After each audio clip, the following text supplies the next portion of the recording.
Olá, bom dia amigos e amigas aqui do canal Dica de Hoje. Hoje é quarta-feira, dia daquele vídeo sem enrolação. E no vídeo de hoje a gente vai trazer dois frigoríficos, Marfrig ou Minerva.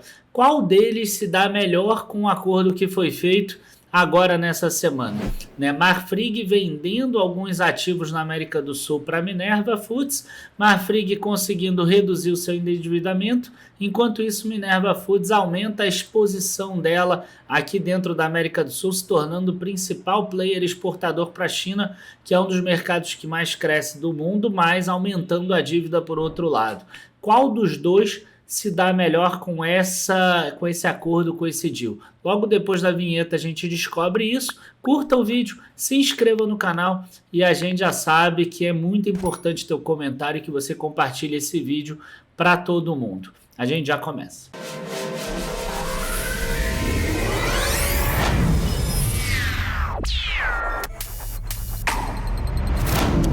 Bom, gente, vamos aproveitar e já começar aqui mostrando aqui um pouco da apresentação primeiro da Minerva para a gente entender o que está acontecendo, quais são esses ativos-alvo, o que vai acontecer com a empresa agora, Então, essa aqui é a Minerva Foods, ela celebra acordo para aquisição de 16 plantas de abate e desossa na Marfrig, 11 no Brasil, 3 no Uruguai, uma na Argentina e uma no Chile. É importante a gente entender que foram 7,5 bilhões de reais de enterprise value, nesse negócio, sendo que 1,5 bilhão a empresa já desembolsou à vista, faltando outros 6 bilhões para quando for concluída essa operação. Em operações desse sentido, a conclusão demora, porque precisa de aprovação de vários órgãos regulatórios, incluindo o CAD. Afinal, a Minerva Foods é a líder de exportação do Brasil de frigoríficos, Então você vai precisar ter a aprovação, e não apenas do CAD, mas todas as instituições, a do Uruguai, a da Argentina, do Chile. Então é um processo demorado. Eu imagino que demore aí uns 9 a 12 meses mais ou menos. E aqui a gente tem as métricas operacionais. A empresa está adquirindo 19 mil cabeças de abate em capacidade total, sendo quase 13 mil de bovinos e 6.500 de ovinos, isso tudo por dia. Tá? A Marfrig, a Minerva aqui, ela tem uma receita líquida estimada de 18 bilhões e um EBITDA estimado de 1,5 bilhões de reais. Logo, se você pegar 7,5 dividido por 1,5, você vai descobrir que é uma aquisição de 5 vezes. Agora, qual é o grande problema? Quando a gente olha aqui, o resultado da própria Marfrig, qual é o problema? Quando a gente olha o resultado da própria Marfrig aqui, a gente percebe que a parte da América do Sul aqui, olha só, ela tem uma margem até de 10%. Quando você olha os últimos 12 meses, a gente tem um EBIT da América do Sul aqui de 2,2 bilhões. Tá? Então, se você estiver realmente imaginando que vai ser 1,5, quer dizer que a Marfrig vendeu praticamente tudo dela. E isso não tem a ver com o que a gente percebe aqui, na visão geral da própria Marfrig. Na própria Marfrig, ela chega a botar aqui dados de 2022. Ela tem unidades de abate 17, ela passa a ter 4 unidades aqui de abate e processados ela continua com 10. Por quê? Porque ela continua com a capacidade dela de processados intacta. Então a receita líquida aqui, dela aqui, cai de 27 para em torno de 15,8, cai 12 bilhões aqui, segundo a Marfrig, sendo que a margem EBITDA dela era 8,4%. A gente até viu que nesse trimestre agora até subiu já, Essa margem EBITDA aqui, já está em 8,9% nos últimos 12 meses e 10% no segundo trimestre, mais incluindo os processados também. Então aqui tem uma coisa já que é importante a gente entender, O cara que vende, ele coloca os dados atuais. O cara que compra, ele coloca a projeção dele. Então esse é o primeiro ponto que a gente precisa entender. Os 7,5 bilhões hoje, que vai ser pago, e o EBITDA que eles esperam de 1,5 bilhões é uma expectativa da Minerva.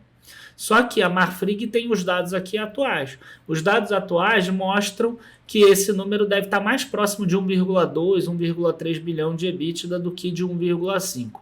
Então, hoje, se a gente pensar, a aquisição é em 6 vezes EBITDA. Agora, por que a Marfrig está fazendo esse tipo de operação? Ela está fazendo esse tipo de operação por quê? Porque o objetivo dela, nesse momento atual, é atuar em produtos de maior valor agregado. E você comprar gado, abater e vender a carne in natura, cara, é um processo bacana, mas ele não tem nada de valor agregado, ele é uma commodity.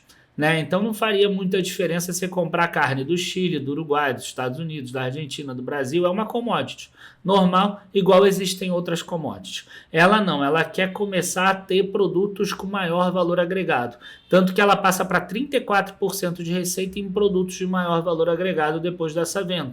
O que é valor agregado? É na hora que você faz um processamento, na hora que você faz um hambúrguer, por exemplo, que ela é líder de hambúrguer e assim por diante. Racionalização das operações da América do Sul, com permanência dos complexos industriais, com maior escala e de maior relevância para a estratégia da companhia. Aumentar a participação de produtos de valor agregado com marcas fortes e que apresentam maiores margens e mais resilientes. Então, cada vez mais a Marfrig vai se consolidando como uma empresa que está focada nas marcas delas, em chegar até o consumidor final, e muitas dessas marcas aqui você de outros países da América do Sul ou dos Estados Unidos vai conhecer, enquanto a Minerva ela não tem tantas marcas assim.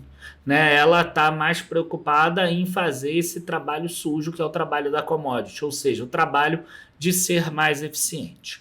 Agora, por que a Minerva então colocou 1,5 bilhão? Será que ela está mentindo? Não, ela não está mentindo. Por quê? Porque sempre que você aumenta a capacidade de produção, você não vai aumentar, por exemplo, despesas gerais e administrativas na mesma proporção. Então você acaba tendo um ganho operacional, aí, um ganho de margem EBITDA, até porque você consegue dividir custos também, e que você ganha um pouco dessa margem. Então, quando a gente olha a Minerva aqui, a gente vê ativos-alvo é Brasil e Uruguai, embora ela tenha pego alguma coisa de capacidade de abate de ovinos no Chile e alguma coisa de capacidade na Argentina, que é muito pequeno, só 750 cabeças, tá? 750 e aqui 6.500 no Chile, mas é claro que o principal é Brasil e Uruguai. No Chile, esse ovinos aqui é uma operação nova da empresa, tá? Se você olhar aqui, você vai ver que a companhia ela nem tinha receita de ovinos, que é essa parte da Austrália aqui. E agora ela vai passar a ter ovinos no Chile. Só que essa parte de ovinos, ela não consegue... Como é que eu falo? Ela não consegue ter sinergia com a operação da Austrália, é muito longe. Tá? Então isso aqui vai acabar andando meio que sozinho. Você vê que é uma capacidade de ovinos lá embaixo na América do Sul, lá na Patagônia. Então o que a empresa espera? Ela espera que essas sinergias comerciais, especialmente as exportações, e também a estrutura de despesas gerais administrativas tenham potencial de ampliar e de expandir a margem EBITDA em 150 a 200 bips, que é 1,5% a 2% a mais. Ela passa a ser a principal, ela já era com 20%, agora ela deve ter uns 30% a 35% no total, e reforço da liderança no mercado de carne bovina na América Latina. Atualmente produz 1,2 milhão de toneladas e pode passar para 2,6 milhões de toneladas com impacto similar no nível de receita.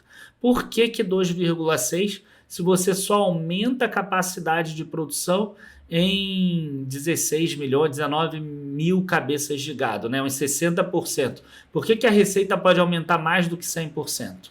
Por dois motivos. Primeiro, nesse ano a receita caiu muito, porque o preço de venda caiu muito. E o segundo motivo é que dentre essas 16 ativos-alvos, tem 3 plantas industriais que estavam inativas pela Marfrig e que a empresa deve voltar a tornar elas ativas. Então, ela deve aumentar mais a capacidade do que está aqui. E outro ponto também é esse EBITDA aqui nos próximos 18 meses já devem trazer esse aumento aqui. né? Então aqui ela mostra ó, as cabeças por dia, 19 mil de ovinos, vai virar 25 mil, 29 mil de capacidade de abate de bovino vira 42 mil, a gente vê que é um aumento de 44% e a empresa passa a projetar no ano de 2024 52 bilhões de receitas. Né? Se a gente olhar aqui, ó, o total de receita dos últimos 12 meses, 30 bilhões de reais. É um aumento bem expressivo, um aumento aí de mais de 60%.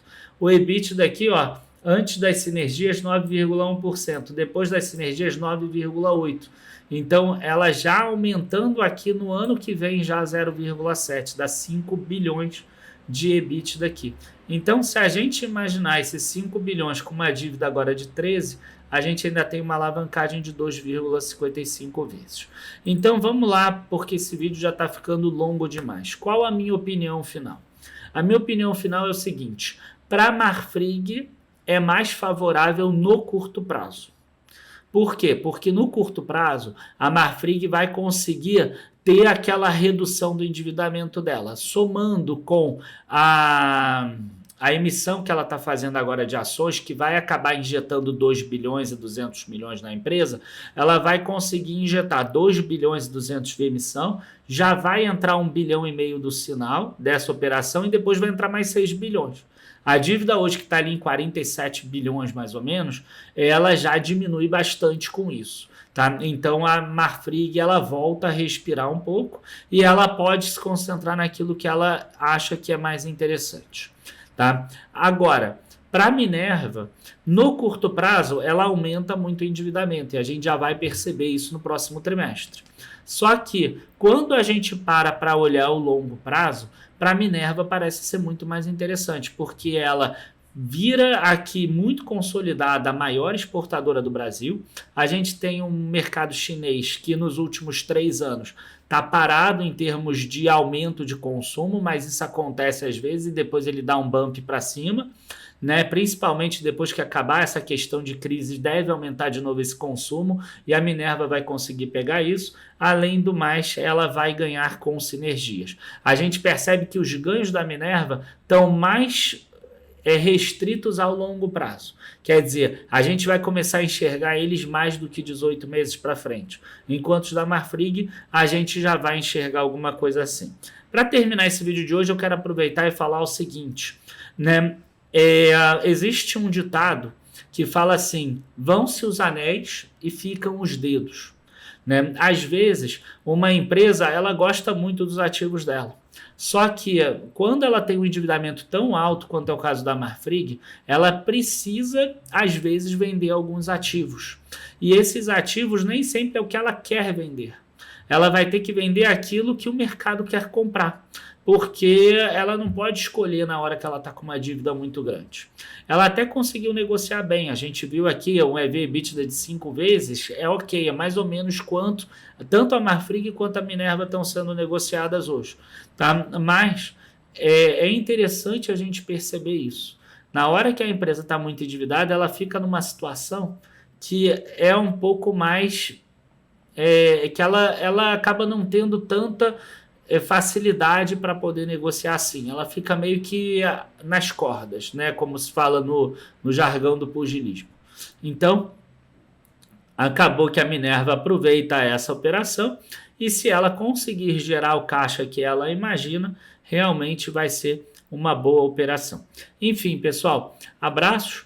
Bons investimentos, espero que vocês tenham gostado do vídeo. Se vocês gostaram, não deixem de curtir o vídeo, se inscrever, compartilhar com outras pessoas. É super fácil compartilhar no WhatsApp, no Telegram, ou até mesmo colocar lá no Instagram marcando a gente, que a gente reposta também.